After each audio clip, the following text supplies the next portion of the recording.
What's going on, y'all? So listen. What's going on, you guys? So we are back again for another episode review of Love After Lockup, Life After Lockup, Season 5, Episode 21, A Game of Chance. Let me just tell you this. I apologize. I know y'all like, girl, here we go again. No, life been lifing. Listen, I really think that I just crashed out yesterday because, what was yesterday? Yesterday was Friday. I was supposed to do this right after I put up the Raising Kanan Power review. I was supposed to sit my butt down, girl, when I was in the process of editing that. And as soon as that thing went up, I was watching the movie. I wasn't watching the movie. I was watching the episode, y'all. I don't even think I probably got 10 minutes into the episode, and I woke up and it was after 2 o'clock. In the morning. Okay, so baby, I crashed. This whole week, I told y'all, I have been tired, okay? It has been an off week, exhaustion wise, but I feel like I'm gonna be back on track now. I got that out of my system, and plus my iron was low, so I deal with anemia, and that was off this whole week. So girl, anyway, so there's that. But next week is the season finale. Thank goodness for Life After Lockup, okay? Hopefully for this season we go into season 6 in a couple of months or so, okay? But and I need new people. I need new people. I don't need to see some of these people back ever again. Case in point, Chance and Taylor. Listen, Taylor, it took you to have a baby with this man to realize that this man ain't ish, okay? Like, Chance did all of that mess that he did, you know, cussing Taylor out, trying to make it seem like Taylor was the bad guy. Taylor was doing this. She was the one cheating, and she was the one doing this and all this stuff too, and making up fake accounts. Granted, given that Taylor said, you know what, I'm just tired of trying to figure out whether or not he cheated and going behind him and all this stuff, woo woo. Chance probably was telling the truth about some of that stuff. I'm going to just give him the benefit of the doubt because of what she just said. She probably did make a couple. Not as much as he was trying to make it seem like. She probably did make a couple fake profiles to catch him up. But, you know, it's a shame that she has to do that because that means that she don't trust you. And she has every reason in the book not to trust you because you have given her that, you know. And I'm just like, Chance. You do not cuss me out. You do not make me seem like I'm a whore because you out here being a whore. And then you come back and then try to soften me up with this. Hey, can we talk for a minute?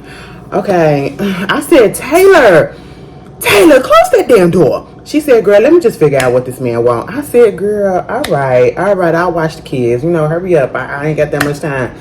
Girl, he was like, listen, I just want to apologize and tell you that, you know, I just really want to talk. You know, I don't want to argue, don't want to scream because I just feel bad for the way that everything has happened. You know what I'm saying? It was never my intention to come to you and to say the things that I've said to you, the way that I said them, and to treat you the way that I treated you. You know what I'm saying? You know, you're everything to me, you know, and I apologize. Like, I just want to be there, and I understand that you don't trust me, and I understand that you want this and all this stuff, but I want you to give me a chance to just understand what is going on. Like, at this point, you don't have to forgive me, but I just want you to think about it. You know, I'm sitting here like, Taylor, turn around.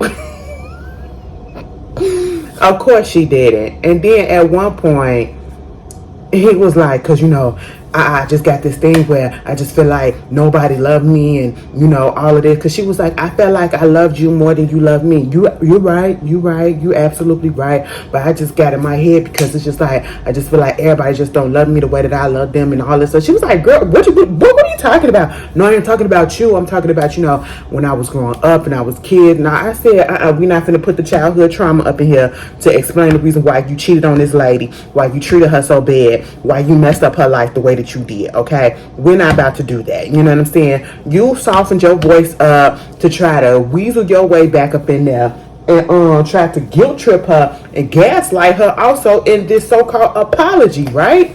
And then after that, you know, I'm sitting here like, he doing all of this because, and when he tried to go in for a hug, I said, thank you, Taylor. And that's the smartest thing you did in this situation right here. You said, nigga, You're not you can go. Okay, because he was like, let me get a hug. You're not going to give me a hug or whatever because this might be the last time that we see each other. Baby, if it is, all the well, and you know it's not, because what you trying to tell me, what you not going to come take care of your son? That's not what we're about to do. Okay. But he got up in that car. I said, the reason why Chance is doing all of this, because all of a sudden it comes, you know, you got Taylor talking to the kids and telling them that basically that they're broken up. Of course, the two youngest ones, they really don't understand. Well, they understand some of the stuff, but they don't understand the severity of it. That oldest one, when she asked them, how do you feel about Chance? She said, girl, I don't like him. He rude. Y'all always arguing 24/7. The other one said, yeah, and y'all be waking me up at night when I be trying to sleep. I said, see, girl, the kids, no. It was like y'all be arguing.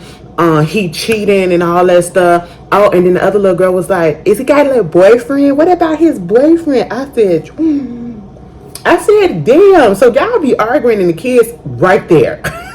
You'll be thinking that the kids is in the bed sleep, the kids is in the other room, and obviously either they listening or y'all talking that loud that they can't help but listen. Okay, at this point in time, the way that Chance they messed up the house or whatever, of course the walls are paper thin at this point, so of course they can't do nothing but listen to hear everything that's going on. I said, baby, mind you, she done told them this. And they was like, what do we do with the ring that he gave us, the promise ring? She was like, you can give it back to him if you want. Okay, because he done broke all them promises. Baby, he pulls up. And it was the way that he pulled up in that Escalade. That 2005 Escalade. Okay? That Cadillac Escalade. And I was just like, what?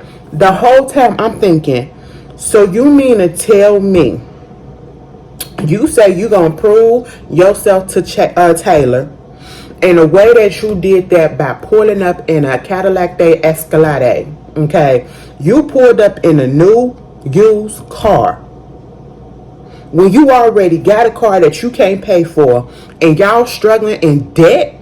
You got her struggling in debt. She up here taking odds and ends jobs just to make some money so that she could pay the bills, and you gonna pull up in a new car. I said, now where the hell you get the money to get this? And you, mind you, earlier we were seeing you struggling to get $1,000 to pay old Bebo back. I said, now where the hell you get the money from for this? Taylor, and it was the way that he pulled up, like, I said, The kids was like, if y'all broke up, why is Chance here? Is he got a new car? And he was like, this y'all car. I said, excuse me? He said, this is me showing my love to you and showing that I'm fighting for y'all because listen, you know, I traded in my car to get y'all a car. I said, truth be told, you should have had this car in the first place instead of getting that 4x4 truck, because it's not just about you. It's a family at this point, you know, but it's too late. It's a little too late. Okay, that's just basically what it was. You know, the kids was a little excited because it's something new and shiny or whatever. But at the end of the day, Taylor said, we're not finna be riding up in that car. That car is his car, okay? It is what it is. Even the little girl was like, well, if y'all broke up, why does he pop up? She said, girl, I don't even know. We'll talk about that later. I said, child, this don't make no sense. Chance, you trying to prove and think that, and this is what people feel. I need people to understand. When you are going through a breakup or a situation where you are tittering-tottering on whether or not to get together or stay together or to break up, doing stuff like this, popping up with a new ride or popping up with some jewelry, giving some money and all that stuff, that's not a step. For most people, that's not a step proving that you want to stay, okay? Because again, you try to say, I don't want to make it look like I'm trying to buy her love or buy her forgiveness, but that's literally what you're trying to do. The first thing you do is you pull up with a fucking car and make it seem as if you're doing something because you traded in your truck that you should never had because you couldn't even afford it to get this car. And I'm just sitting here like, Chance, please go away. Please go away. Then, you know, feeling some type of way about the little kid trying to get a ring back and was like, you know, well, I broke them promises. That's what it was. Yes, you did. Okay. I'm sorry that I ever hurt you. I'm sorry that I did this and I'm sorry that I did that. Can we like talk or whatever? Like, can I have a moment where I just talk? Let me just say this. Let me just say this. No, Taylor, listen. I just want to, if I put everything out there, like, because this my family. You know what I'm saying? If I put everything out there and tell you like every indiscretion that I had, will we like consider trying to make this work? First of all, I would have said hell no. Okay, but tell us there, listen, we can talk about this later. We can meet up somewhere, I guess, because we're not finna do this in front of the kids. Mind you, did you hear when he said in the confessional? Because Taylor knows that there's never going to be another person, another man that come up in his life, in her life, that's going to love her and those kids the way that I do and take care of her. What? It was just the way he said it was giving off. You better be glad that I came into your life, because I don't know how many men will come in and want to play stepdaddy to other people's kids or be with a woman who got a multiple kids. That's what it was sounding like to me. And you want to know all of it happened, what it all boiled down to? Because he wound up telling us that he's staying in a hotel. He trying to get back in the house. That's just all it is. He's trying to get back into the room and board without paying anything. He is paying his money out of pocket that he technically don't got to be up in the hotel, because he ain't got no friends to stay with at this point. Obviously, because why you not over there? And so you trying to get back up in that house. You trying to get back up in the house, and that's all that it is, okay? I really can't wait till next week, because I want to see if he really going to tell the truth about all the people that he slept with. And if it really, you know, he had a little dalliances on the DL side. But hey, it is what it is. Moving on from that, Lindsay and Blaine, I don't ever have to see them again. Blaine, you might as well just break up with this bitch, okay? I'm sorry to say it like that, because at this point in time, she just irks me to no end, all right? Because she had the nerve to call him a victim. You up here being a victim all the damn time, okay? You want to flip and make it seem like, oh, I'm the one doing all of this and I'm doing all of that. Well, fine. You chose to do that, okay? And nobody tell you to get with Blaine. You got with him. You got this house. You put all this responsibility on your back or whatever. The man is telling you that when that motherfucker said, well, I'm depressed. Y'all, I'm sorry. It came out of nowhere when Blaine gets mad. Maybe because I didn't grow up with him or I haven't been around him.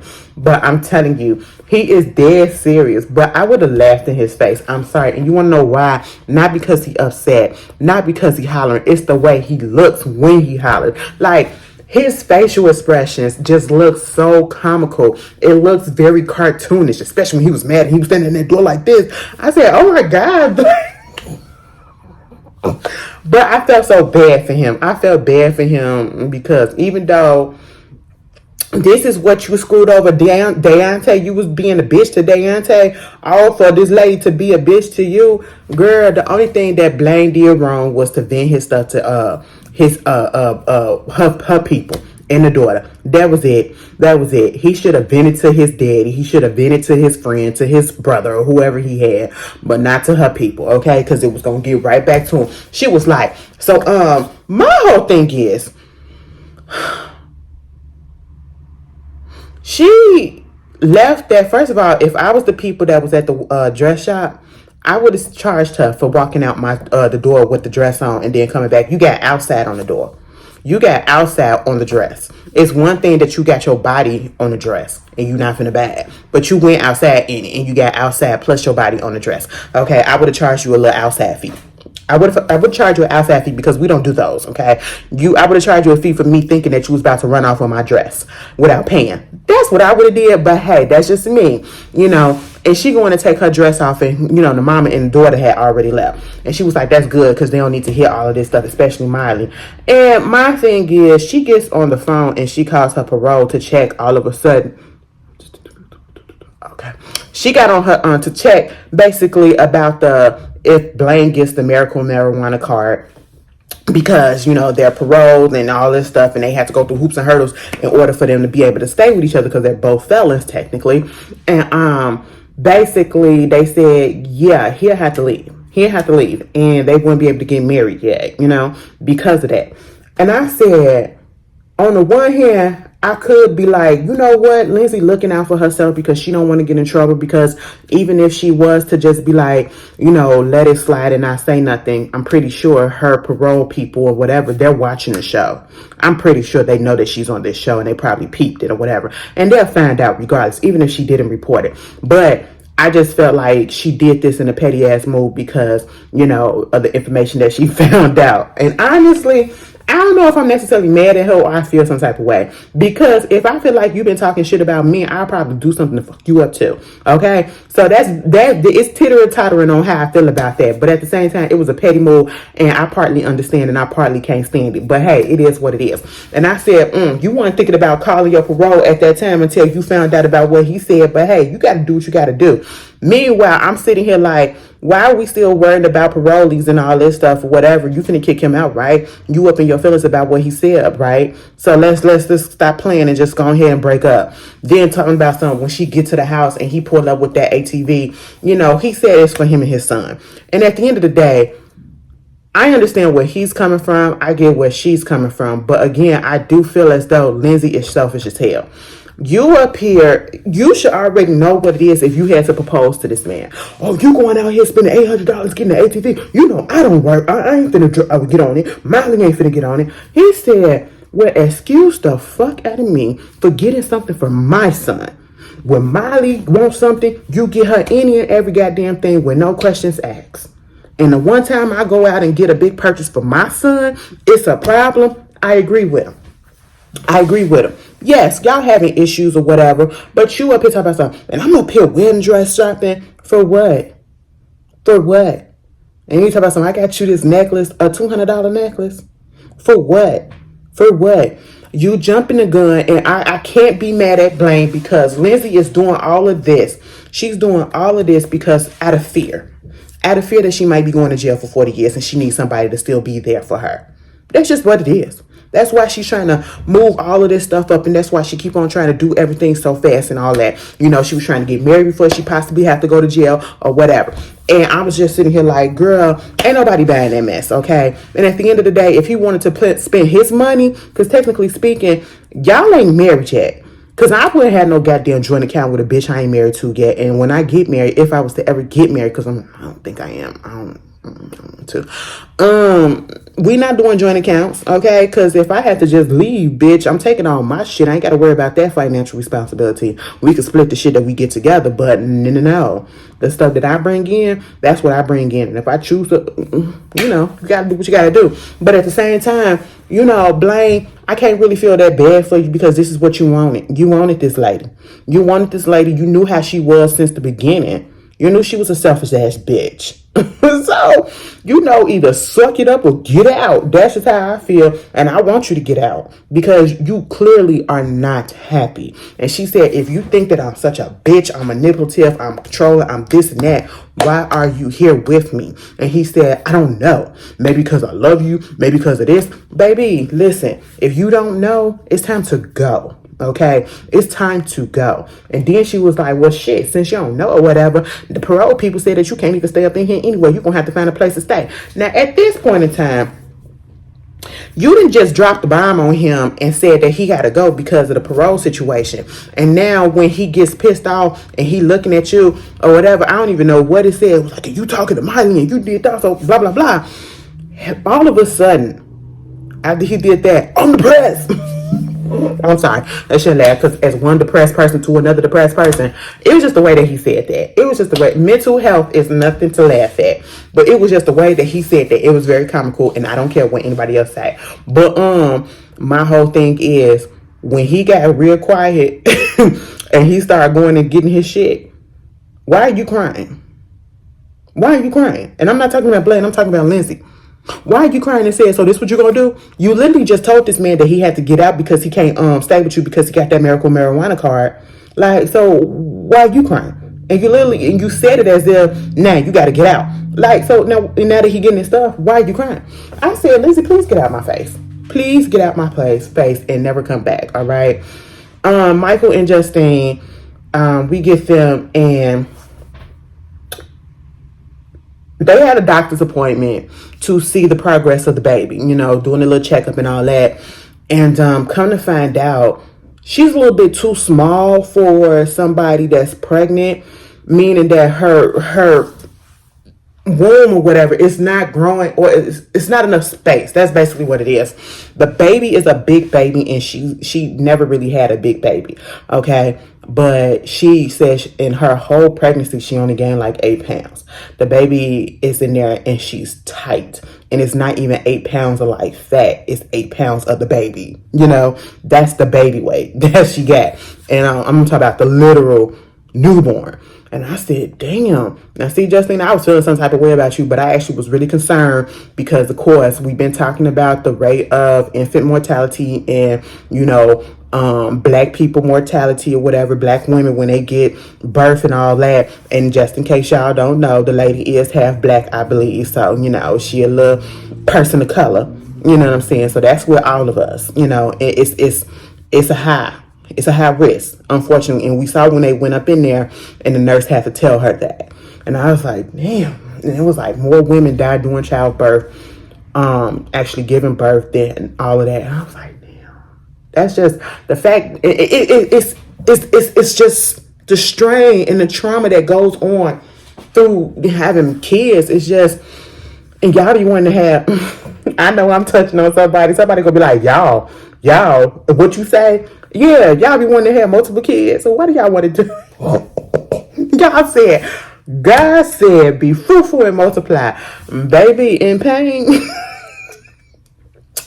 All right. They said, pop me up with that epidural and we'll be all right. Okay, just monitor me and make sure I don't throw a clot or nothing and I'll be good. Girl, you better than me. Okay. And she was making me scared a little bit because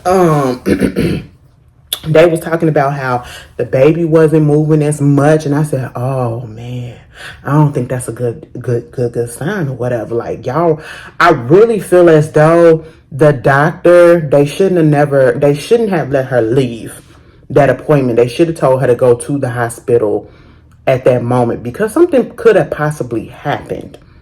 All right, and it's a good thing that she was being vigilant about her health or whatever, and she had people around her that were concerned as well.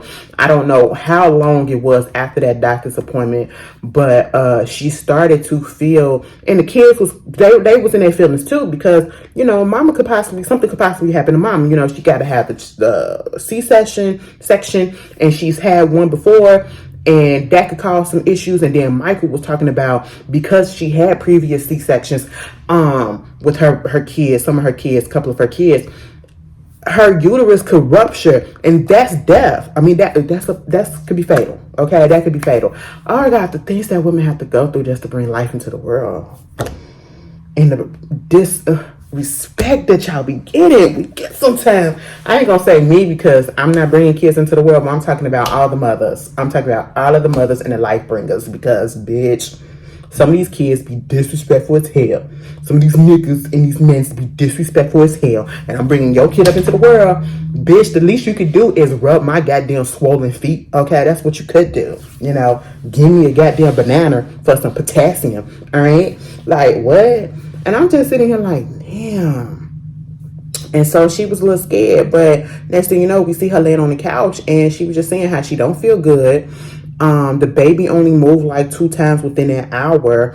And Justine's Michael's mama was like, come on, y'all probably need to go to the hospital. And he was like, yeah, let me take her to the hospital. Wound up taking her to the hospital, and she had to have the baby. They had to do the C-section and everything, and of course they was nervous about it. But the baby wound up coming out okay. She named that baby Manhattan Barbie.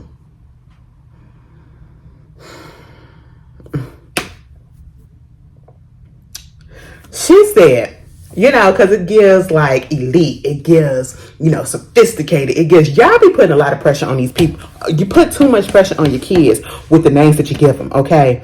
Now she got to live up to all of that. And especially after you freaking put that definition out as to what you perceive that to be. Oh. Now, what if she don't live up to that? What if she don't live up to that? What if she get with a bum ass nigga? Okay, like what?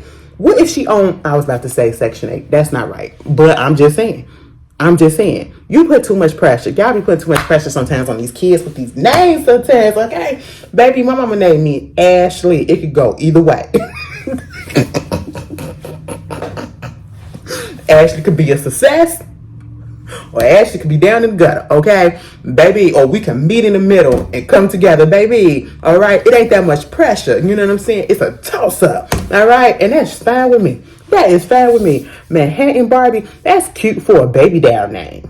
But girl, I like when they nicknamed the Maddie though. So I'd be like, hey little Maddie, you know, I'm cute. She was a cutie too.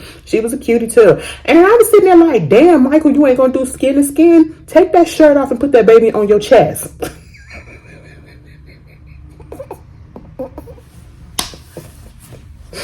Oh, I be cracking myself up for no reason. It was funny. Then they get to the house finally after 3 days.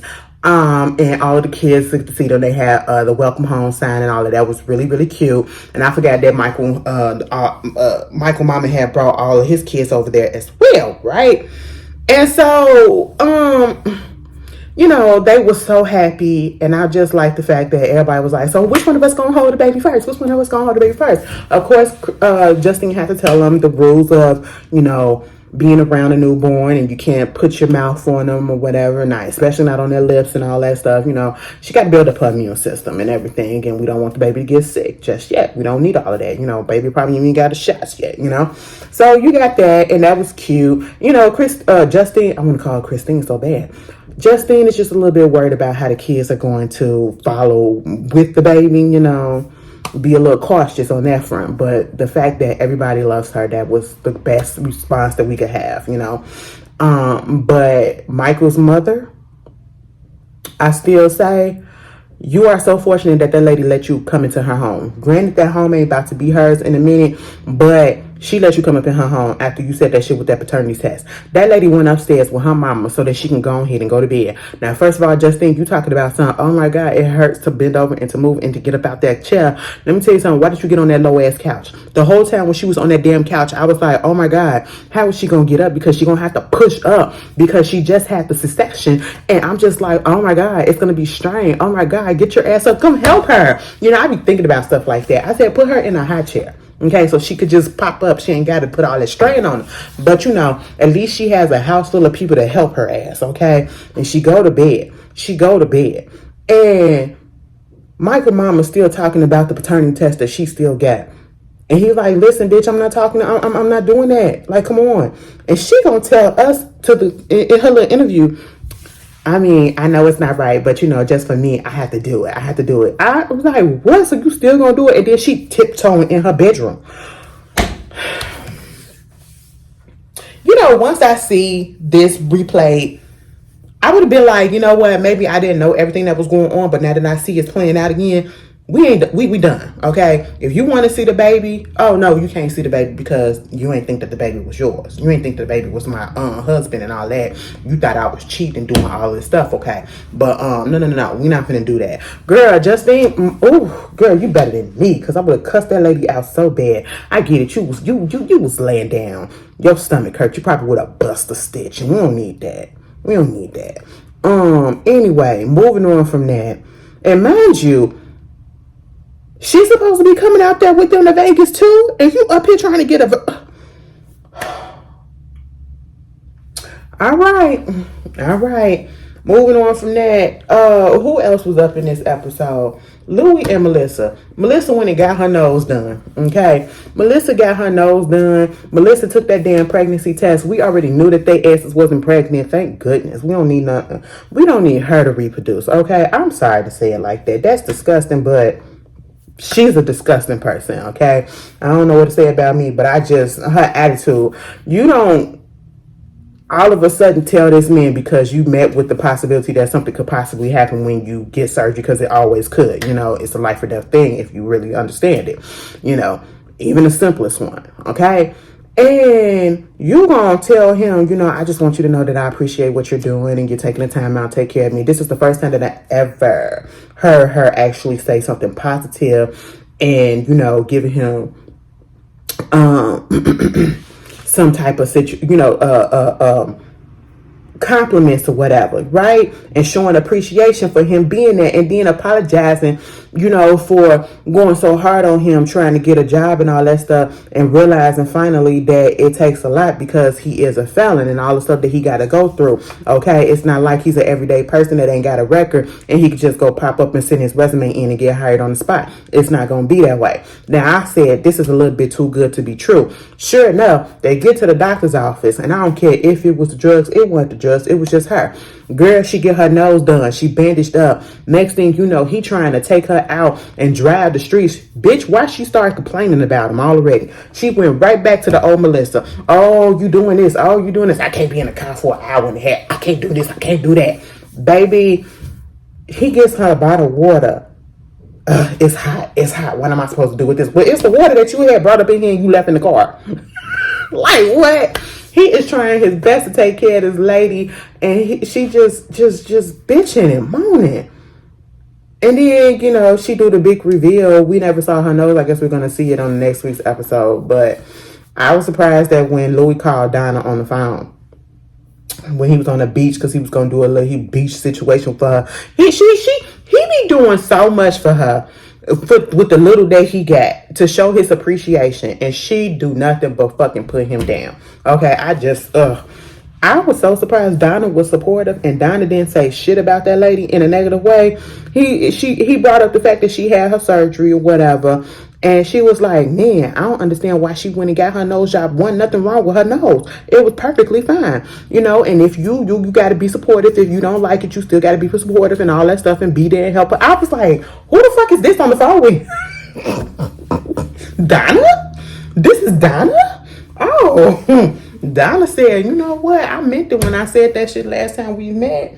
You know what I'm saying? I ain't mean to get at you like that. I just want you to, that's my baby boy. You know what I'm saying? I ain't mean to have an attitude with you or whatever, but, I apologize. I said, oh, so Donna, you meant that shit?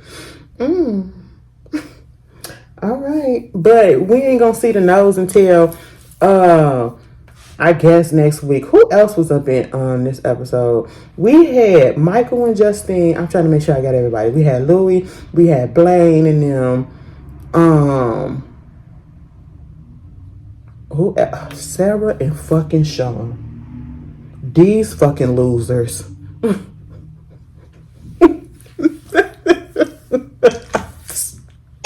don't like.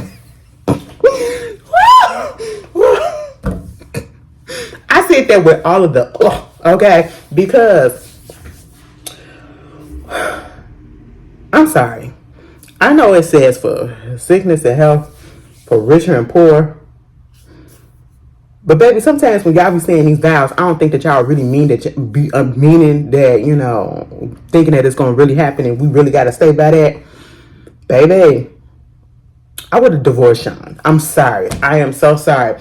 I would have divorced Sean, and now you could call that shallow or whatever, but baby, I did not come from the trenches. So you are not about to put me into the trenches.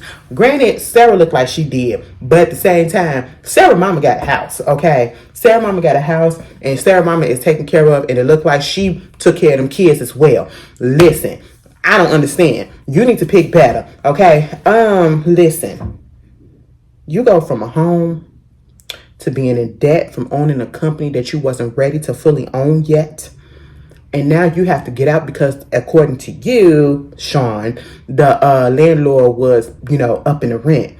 That could possibly be true as well, but you probably would have had the money had you not wasted your money on this damn company that ain't even doing well yet. Okay? Y'all understand. And this is the thing. Oh my goodness. You cannot open up a company, start a business. I want you guys to understand this. You cannot start a business and think that right off the bat, especially within that first year or whatever, it's a possibility. No, it's more of a possibility that you will not turn a profit until like the second year or so. Like a real decent profit. That's why they say most businesses fail once they first open, okay? And you have to be able to, so don't think that you're going to get rich off of this. Don't think that you're going to be able to live off of this just yet. No, you're not going to be able to do that. So you have to have backups. You have to have savings. You have to have other lines of, income coming in to sustain you so you won't have to be in a predicament that they are in. Okay? Don't use all of your fucking savings to open up a freaking business. No. No, because then what's going to happen when it fails? You ain't going to have shit. Okay? Come on. Come on. Like, this is why I say, and I know people open up businesses without going to business school and all that stuff and reading about it and all this, whatever. But I really feel like if you are going to open up a business, you need to at least get Business for Dummies 101. You at least need to Google things. You know, I'm just saying. Because you can learn a lot. You need to research first, okay? And make sure you got everything out. And don't do stuff on a whim and on, you know, just spontaneously do stuff. Maybe that's the Capricorn in me, because I got to plan it out. You know what I'm saying? I can't just spontaneously put all my money in something and then it fails and then I'm asked out. No. And then you're going to be looking stupid just like Sarah and goddamn Sean. This motherfucker had to move them to a goddamn trailer. Not even a freaking a camper that's one of the top-notch, up-to-date one. No, it's one of the ones that look like was made in 1980 with a couple of 1990 amenities up in there. They said they had to leave out their place because they couldn't afford it no more. Sean is broke. He ain't been paying child support. He had to tell Kelly. He still ain't told Sarah that he ain't been paying child support. Kelly like, bitch, what the fuck? Like, I said, Kelly, you kind of dodged a bullet with this. I mean, not necessarily, but he got that girl going all over the place with a little baby too. Girl, please. And I'm sitting here like, did they at least, because Sarah said her stepdaddy had some land that, you know, some property that he could have. Okay, cool. Like $40,000. All right, fine. We gonna do that. Pay like $600, $500 a month. Okay. Now I'm thinking they finna pull up to a goddamn house. They pulled up to a burnt down house. And I said, I know this is not it. Girl, that's the property. That's where they was supposed to be staying. And Sarah didn't have no attitude when they came out that car. And I said, oh girl, what the hell is this? Mind you, Sean was like, what the hell did I just get myself into? I said, bitch, I don't know. Next thing you know, I said, I know y'all not finna sleep up in this goddamn burnt down house. I don't even think that's possible. That is a hazard, okay? Where is the city to cut this shit down? Baby, it's the camper. I said, what? I am not about to be going outside just to go get my clothes. Going outside to go put clothes in the washer. This is not the 1900s. Okay? This is not the 1800s. You know what I'm saying? You gotta go outside to take a shit. I'm not finna do that. All right, talk about something. The kids can be up in this camper, this and that. No. Okay, that's scary. You know, putting the kids in this camper and you put, what the fuck is going on? Ooh, I would be so pissed. Sarah better than me. Okay, I don't like that lady, but she better than me, and she probably staying because she ain't got no job either. I said, bitch, why don't you work? At this point, I know people be wanting to be housewives and all that stuff or whatever, but it comes a point in time where, you know, sometimes we just got to contribute to the household financially some way, somehow. Okay, baby, start an OnlyFans or something. Do something and bring in a little cash too. Because you see your man stressed the fuck out. Your man stressed the fuck out. He is losing weight from his chest to his stomach because it's all going into his little pot belly. And you can tell he been drinking a lot of beer. That is a little beer belly pudge that he got because everything else is small. And he just stressed the fuck out. You're making me feel sorry for y'all, but I actually really don't. Okay? On the baby playing in the damn mud on her feet. I said, what type of... I said, did y'all even go inside the cabin, into the camper and inspect it and see if there's some bugs up in that bitch?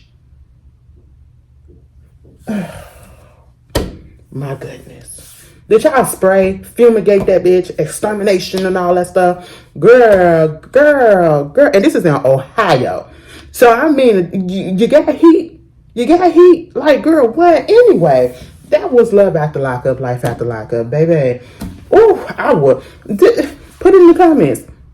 If you was in a situation like Sarah and Sean, and I mean their whole complete situation, would you move from where you at and go with your man or your partner into a freaking camper like that?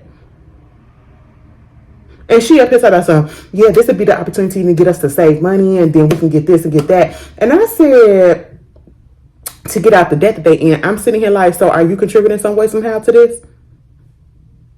Or you just waiting and putting it all on his shoulders? Girl, y'all tell me how y'all feel, all right? I will see y'all later. Enjoy the rest of your weekend. Peace.